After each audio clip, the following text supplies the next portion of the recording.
नमस्कार, मेरा नाम ज्ञानेश्वर है और मेरे साथ न्यूज़ रूम में देव प्रकाश सिंह साहब हैं। देव प्रकाश जी, स्वागत है आपका।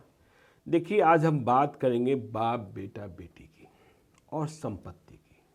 कानून क्या कहता है, इसके तोड़ क्या निकाले जा रहे हैं। कहीं बहनों को संपत्ति दिलाने के लिए, कहीं बहनों को संपत्ति से बेदखल करने के लिए। लायक बेटा कौन, नालायक बेटा कौन, अधिकार कितना नहीं। तो देखिए, जो संपत्ति पिता की है या माता की है, उनके द्वारा अर्जित की गई, माता पिता ने जो अर्जित की है खुद, उनकी संपत्ति पर बेटा और बेटी का हक बराबर है। यह बात तो अब तय हो गई है कि बेटी को आप संपत्ति से बेदखल नहीं कर सकते। लेकिन स्वभाव यह है कि बेटियों को संपत्ति नहीं दी जा रही है और बेटियां भी ससुराल जाने के बाद दावा नहीं करती है। लेकिन हम बड़े शहरों में, पटना में, दिल्ली में, मुंबई में, रांची में, मुजफ्फरपुर में ऐसे विवाद लगातार देख रहे हैं कि बहनों ने, मतलब बेटियों ने कहा, गांव की संपत्ति पर या जिनकी संपत्ति कम है उस पर दावा तो छोड़ दिया, लेकिन जो संपत्ति पटना, दिल्ली, मुंबई, चंडीगढ़, उस संपत्ति पर दावा कर रही है, क्योंकि यह संपत्ति अब करोड़ों की है, अरबों की है। बेटे क्या कर रहे हैं कि पिता के जिंदा रहते हुए वे अपने पिता से इस संपत्ति को, जो महानगरों में है, बड़े शहरों में है, उसे अपने नाम पिता से बिल करा दे रहे हैं। तो क्या बिल करा देने से बेटियों को संपत्ति नहीं मिलेगी?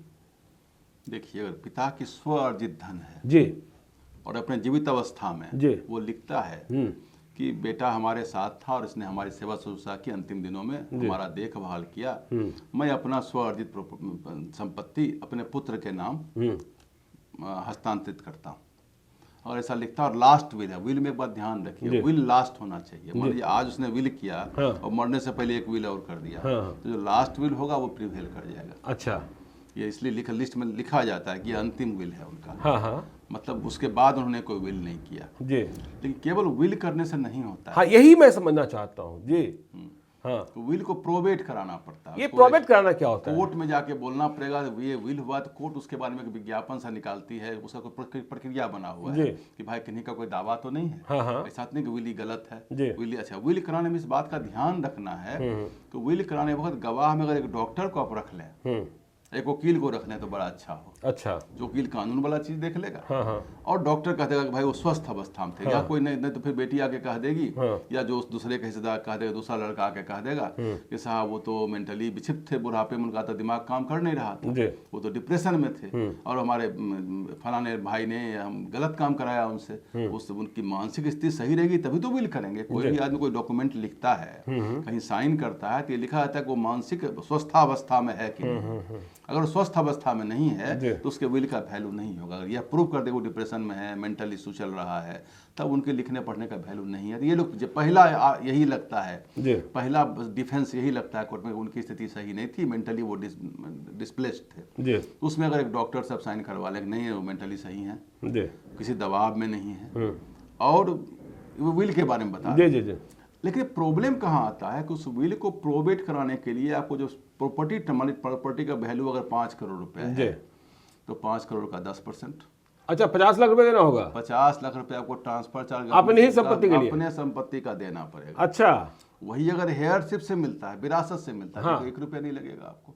अच्छा, क्योंकि पिता की प्रॉपर्टी पुत्र के नाम होती है। नहीं, पुत्र और पुत्री दोनों के नाम ना? हाँ, पुत्र दोनों के नाम होती है, क्योंकि पुत्र को अपने नाम से कराना होता है, तो पुत्र चाहता है कि हम अपने नाम से लिखवा लें उस चीज को, लिखवा लें, और उसको अगर मान लीजिए बाद में यही नहीं होगा कि 50 लाख प्रॉपर्टी पूरी उसकी हो जाएगी, तो पिता ने उसको विल कर दिया। इस ढंग के काम होते हैं। तो देखिए अभी क्या है, आपने कहा गांव की प्रॉपर्टी का दाम भी बढ़ गया है। पहले गांव में कुछ दाम नहीं था, जमीन मुफ्त में लेने को तैयार नहीं था, लेकिन अब तो बिहार की प्रॉपर्टी स्पेशली, बिहार की प्रॉपर्टी का दाम बहुत ज्यादा है, बॉम्बे और दिल्ली से भी ज्यादा। बिल्कुल बिल्कुल, आपने सही कहा कि पटना की जो प्रॉपर्टी है, जो हार्ट ऑफ टाउन में है, वो तो दिल्ली के किनारे से ज्यादा तो यहाँ ज्यादा है जी, और विकास कम है। तो आपने ये कहा कि प्रोबेट कराने के लिए 10%, मतलब बेटा जी लोग यह मान लें, जिस कानूनी भाषा को समझें, कि सिर्फ बिल करा लेने से संपत्ति आपकी नहीं हो गई और संपत्ति से आपकी बहनों का अधिकार खत्म नहीं हो गया।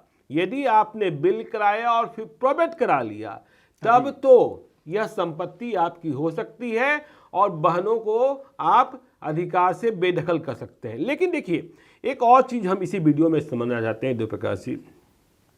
पिताजी ने संपत्ति अर्जित की, बेटा निकल गया नालायक, या लायक ही निकला, नहीं देना चाहते हैं। हाँ, लायक ही निकल गया, नहीं देना चाहते हैं। बेटा कुछ भी नहीं करता है, बदमाशी करता है। पिता और माता को अपने द्वारा अर्जित की गई संपत्ति में क्या अपने बेटे को बेदखल करने का अधिकार प्राप्त है? बिल्कुल। यदि है तो कैसे? देखिए, स्वअर्जित प्रॉपर्टी किसी के नाम से वो कर सकते हैं जी। किसी XYZ किसी के नाम से दे सकते हैं, तो फिर से पैतृक प्रॉपर्टी नहीं कर सकते। अच्छा, पैतृक, अगर उनके पैतृक प्रॉपर्टी है, माता मान लीजिए किसी की जमीन पैतृक है जी, मकान बनाया उन्होंने, हाँ। तब दिक्कत हो जाएगी। इस घंटे की घटनाएं हम लोगों के पास आती नहीं, हैं। आपने कहा कि जो उनकी अर्जित संपत्ति है वो किसी को दे सकते हैं, तो ये क्या जीते जी वो ट्रांसफर कर सकते हैं? हाँ, कर सकते हैं। उसमें भी कोई पैसा लगेगा?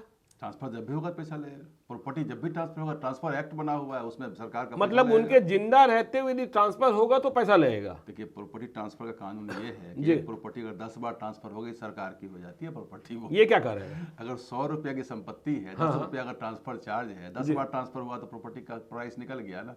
नहीं। और हो ही रहा है। अच्छा, तो आप ये कहना चाहते हैं? पटना में एक फ्लैट बिका 2005 से, जब से अपार्टमेंट एक्ट आया है, 5-5 बार सब ट्रांसफर हो गया। नहीं, तो आपने ये कहा कि जीते जी यदि उन्होंने अपने बेटे के नाम संपत्ति स्थानांतरित की और जिसे बेदखल करना चाहते हैं तो इसमें उनको स्टाम्प शुल्क देना होगा?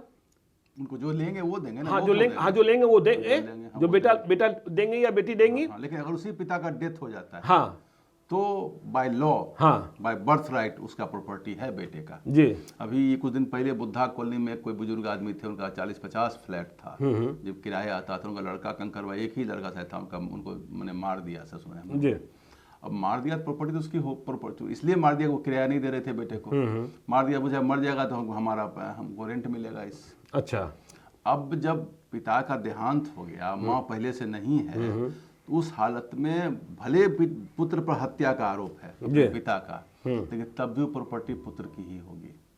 अच्छा, मतलब चाहे जितना नालायक हो। हाँ, ये चूंकि बर्थ राइट है, ये हिंदू सक्सेशन एक्ट में लगा हुआ है। चलिए, बर्थ राइट की बात आपने कही, लेकिन हम एक और समझना चाहते हैं कि ये तो पिता द्वारा अर्जित की गई अपनी संपत्ति के बारे में, लेकिन जो पिता के पिता ने अर्जित की थी, उस अब बाबा है नहीं, पिताजी हैं। पिताजी क्या बाबा मतलब दादा दादी द्वारा जो अर्जित संपत्ति पिताजी को मिली है उससे भी अपने बच्चों को बेदखल कर सकते हैं? नहीं कर सकते। नहीं, उसमें अपना हिस्सा केवल ले सकते हो। अच्छा, मान लीजिए कि प्रॉपर्टी में कहेंगे हमारा माता पिता का हिस्सा तुम अलग करके दे दो, इतना ही कर सकते हैं, उसको भी मिलेगा जी। लेकिन जो जन्म सिद्ध अधिकार है वो अधिकार है। अच्छा। उसको आप नहीं छीन सकते, भले वो लायक निकले नालायक। नालायक का क्या डेफिनेशन है? आपके हिसाब से नहीं है तो नालायक है। नहीं, मैं क्या, देखिए आपराधिक मामलों में मैं देखता हूँ ऐसी भी बातें हैं। आपराधिक मामलों में मैंने तो मेरे पास ऐसे केसेस हैं, लड़का बहुत लायक है, बहुत बड़े कंपनी का बहुत पदाधिकारी है, सरकार में पदाधिकारी, माता पिता को लगता है कि मेरे हिसाब से लायक नहीं है, मेरा फोन नहीं उठाया, बेला पर वहाँ कोर्ट में था, मेरा फोन नहीं उठाता है, मैं बीमार था, मैंने फोन किया आया नहीं, उसको लग गया, कोई चीज लग गया, उसके सेंटिमेंट को कहीं आघात हो गया, 4 बार फोन किया, गुस्सा में फोन पटक दिया और तुमसे मैं बात ही नहीं करूंगा आज से। उनके बुजुर्ग आदमी बहुत सेंसिटिव होते हैं, संवेदनशील होते हैं। तो जो आप बात बोल रहे हैं वो एक पहलू वह भी है कि नालायक बच्चे हैं जो माँ बाप को तंग करते हैं, ब्लैकमेल करते हैं, वो भी एक पहलू। लेकिन ऐसे भी पहलू हमारे पास बहुत केसेज आए हैं जहाँ पिता पुत्र से मिलते हैं तो बहुत ही लायक पुत्र है, केवल सेंटीमेंट और इमोशन का कहीं ना कहीं टकराव हो गया है। तो चलिए, आपने सुना, देखिए हमने समझाने की कोशिश की कि बिल के बाद भी क्या होता है, प्रोबेट नहीं कराया तो क्या होता है, और लायक नालायक बेटा बेटी, यह हमने बहुत स्पष्टता के साथ देव प्रकाश जी ने समझाया है। तो मुझे लगा कि आपको जरूर फायदा हुआ होगा।